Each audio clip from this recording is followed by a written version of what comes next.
কলকাতার নির্বাচন কমিশনের দপ্তর ঘেরাওয়ের ডাক দেওয়া হয়েছে। কি গভীর ষড়যন্ত্র চলছে সেটা নিয়ে সমস্ত মানুষকে সতর্ক করার জন্যে ইতিমধ্যে বিভিন্ন ইন্টেলেকচুয়াল গ্রুপ যারা নির্বাচনের এই ভোটার তালিকা তৈরির কাজে যুক্ত আছেন, বিএলও, তারা সবাই কিন্তু সতর্ক করার চেষ্টা করছেন। আপনারা দেখলে অবাক হবেন যে গতকাল সংবাদ পেলাম আমাদের পার্শ্ববর্তী ব্লক হাড়োয়া, সেখানে 88,000 মানুষের 88,000 ভোটারের নোটিশ পাঠানো হয়েছে তাদের হিয়ারিং এর জন্য। সোশ্যাল মিডিয়ার মাধ্যমে জানতে পারলাম ভাঙড়ের 81,000 মানুষের কাছে নোটিশ পাঠানো হয়েছে, তাদেরকে হিয়ারিং এ ডাকা হবে। প্রশাসন শুনানি করবে এবং এই শুনানির ক্ষমতা, সিদ্ধান্ত নেওয়ার ক্ষমতা কিন্তু না রাজ্যের আছে, না আপনার ব্লক প্রশাসনের আছে, না জেলা প্রশাসনের আছে, না রাজ্য প্রশাসনের আছে।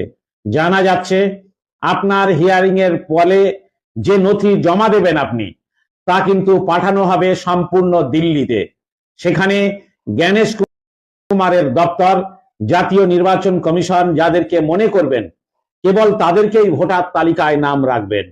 ইতিমধ্যে যে স্বজন পোষণ চালু হয়েছে তা কিন্তু আপনারা দেখতে পেয়েছেন।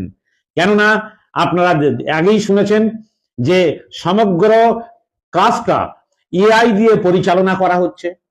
ফলে আপনারা জানেন যে যার বয়স 82 বছর, এআই থেকে তার বয়স ইংরেজি ট্রান্সলেট করার কারণে হয়ে যাচ্ছে 42 বছর।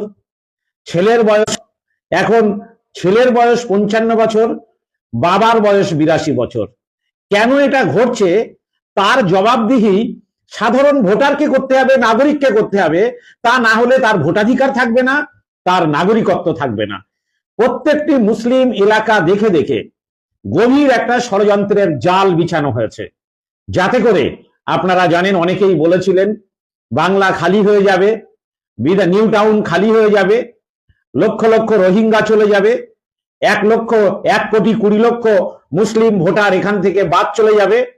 তারা কিন্তু নীরবে ষড়যন্ত্র করে সেই কাজটাই করে যাচ্ছেন। তাই গোটা সমাজ কিন্তু আজকের অত্যন্ত উদ্বিগ্ন হয়ে